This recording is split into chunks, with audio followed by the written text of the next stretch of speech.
Hello friends, good morning. কেমন আছো সবাই? আশা করি সবাই ভালো আছো, আমিও খুব ভালো আছি। তো আজকে আরেকটা রেসিপি তোমাদের সাথে শেয়ার করতে চলে এসেছি। এখানে দেখছো বিনস আছে, ফ্রেঞ্চ বিন। তো আজকে আমি মশালা ফ্রেঞ্চ বিন বানাবো। তার জন্য যা যা লাগবে একদম সামান্য জিনিসই লাগে। চেরা কাঁচা লঙ্কা আছে, অল্প পেঁয়াজ স্লাইস করে রেখেছি, রসুন কুচো আছে, ধনে পাতা কুচো। তো চলো রান্নাটা স্টার্ট করছি। তো বন্ধুরা, আমি কড়াইটা বসিয়ে দিচ্ছি। কড়াই গরমও হয়ে গেছে। তো এখন আমি তেল দিয়ে দিচ্ছি। এটা আমি সরষের তেলে করবো। প্রথমে ফোড়নের জন্য অল্প করে কালো জিরে দিলাম, দুটো শুকনো লঙ্কা দিলাম ফোড়নে। এখন আমি পেঁয়াজ কুচোগুলো দিয়ে দিচ্ছি। পেঁয়াজটাকে একটু হালকা করে ভেজে নেব।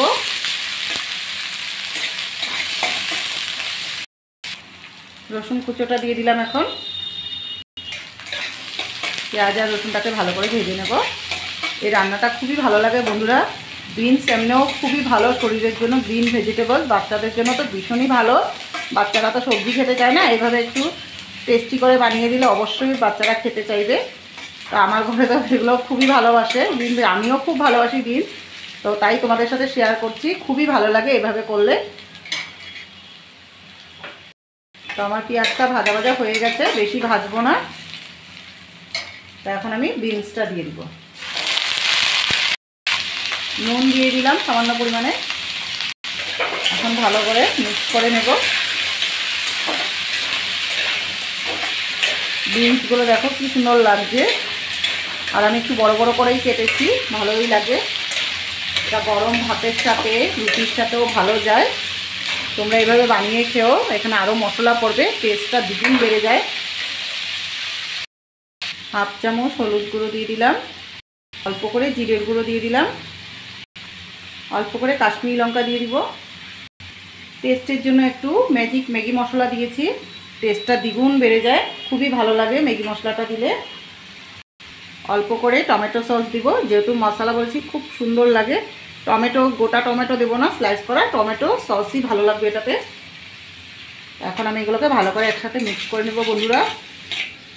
এটা একবার বানিয়ে খেও, ঝাল ঝাল টকটক একটু খাট্টা খাট্টা খুবই ভালো লাগে। যেহেতু টমেটো সস পড়েছে, খুবই দুর্দান্ত লাগে খেতে। আমরা তো এমনি নর্মালি বিনস ফ্রাই করেও খাই, বিনসের অনেক কিছুই রেসিপি থাকে, কিন্তু এইভাবে মশলা দিয়ে মশলা বিনস ফ্রাই খুবই টেস্টি হয়। দেখতেই পাচ্ছ কত সুন্দর এসছে, কালারটাও খুব ভালো লাগে।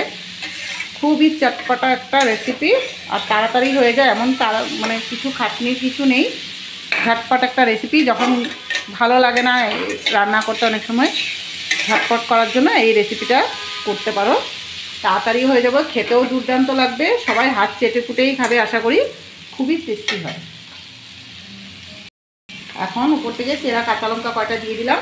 তোমরা তোমাদের ঝাল অনুযায়ী দিও। এখানে আমি অনেকটাই লঙ্কা দিয়েছি, 5-6টা লঙ্কা দিয়েছি।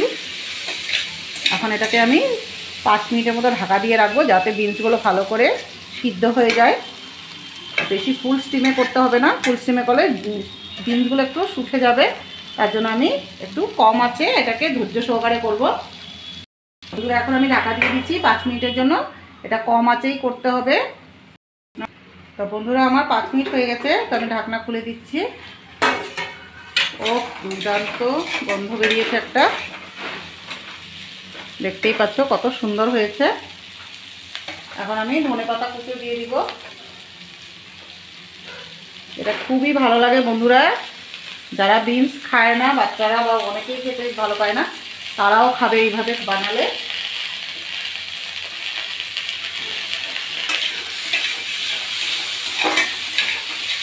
খেতে খুবই ভালো লাগে গরম ভাতের সাথে, আর তার সাথে ডাল হয়ে গেলে তো জমেই যাবে। এভাবে ট্রাই করে দেখো, খুবই ভালো লাগবে। আমার এখনো হয়ে গেছে, তো আমি এটা নামিয়ে নেব। তো বন্ধুরা, আমার বিনস ফ্রাই হয়ে গেল। কীরকম লাগলো মশলা বিনস ফ্রাই? রেসিপিটা ভালো লাগলে লাইক করতে ভুলো না। তো আজকের মতো এতটুকুই। নেক্সট ভিডিওতে আবার দেখা হচ্ছে আরেকটা রেসিপি নিয়ে। তো আজকের মতো টাটা।